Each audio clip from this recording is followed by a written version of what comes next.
Top quality और consistent performance के लिए सिर्फ सिल्वर पंप्स। टॉप क्वालिटी और कंसिस्टेंट परफॉर्मेंस के लिए सिर्फ सिल्वर पंप्स, नाम याद रखना।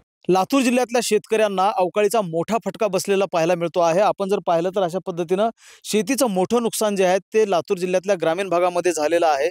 टरबूज असेल, आंबा असेल, मिरची असेल किंवा इतर पिकं जे आहेत, कांदा असेल, या सर्व पिकांचं मोठं नुकसान जे आहे ते लातूर जिल्ह्यामध्ये झालेलं पाहायला मिळतं आहे। यावर्षी आंब्याचा सीझन जो आहे तो नैसर्गिकरित्या आंबा मोठ्या प्रमाणामध्ये लगडला होता, मात्र अवकाळीनं होत्याचं नव्हतं केलेलं आहे। आंबा देखील मोठ्या प्रमाणामध्ये नुकसान झालेलं आहे। तर टरबूज शेती जी आहे, जी उन्हाळ्यामध्ये मोठी मागणी असते, ती देखील मागणी जी आहे ती यावेळेस पूर्तता करताना शेतकरी दिसत नाही। शेतकऱ्याला मोठा फटका जो आहे तो या टरबूज शेतीमध्ये सुद्धा झालेला पाहायला मिळतो आहे।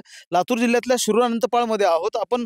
अशा एक तरुण शेतकऱ्यांशी बोलणार आहोत, जो तरुण शेतकरी सॉफ्टवेअर इंजिनियर आहे आणि त्यांनी इंजिनिअरची पदवी घेतल्यानंतर तो वर्क फ्रॉम होम करतोच, मात्र त्याबरोबर शेती हा व्यवसाय त्यांनी निवडलेला होता।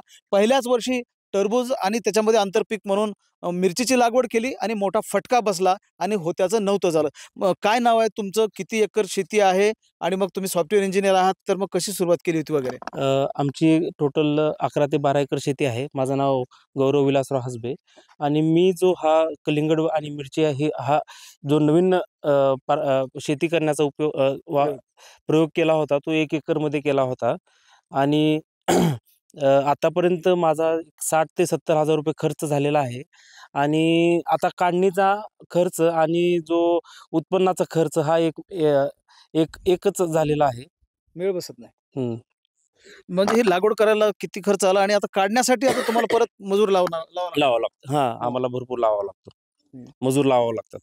म्हणजे अक्षरशः मजुरीचा खर्च जो आहे तो सुद्धा निघणार नाही, अशा प्रकारची अवस्था झाल्याचं ते सांगतायत। एकूणच जर लक्षात घेतलं आपण, शिरूर अनंतपाळ तालुक्यामध्ये असेल किंवा उदगीर, अहमदपूर आणि चाकूर तालुक्यामध्ये शेती पिकांचं मोठं नुकसान झालं आहे। फळबागा मोठ्या प्रमाणामध्ये उद्ध्वस्त झालेल्या आहेत। सरकारनं तातडीने याकडे लक्ष द्यावं, पंचनामे करावेत आणि शेतकऱ्यांना मदत द्यावी, अशा प्रकारची मागणी शेतकरी करतायत। आणि लातूर जिल्ह्यातली स्थिती लक्षात घेतली आपण तर 400च्या वर कोंबड्या दगावलेल्या आहेत, त्याचबरोबर 80च्या वर जनावरे दगावलेली आहेत आणि घरांचं नुकसान झालेलं आहे, फळबागांचं नुकसान तर झालेलंच आहे। त्यामुळं सरकारनं या परिस्थितीवर गंभीर व्हावं, अशा प्रकारची मागणी शेतकरी करतायत।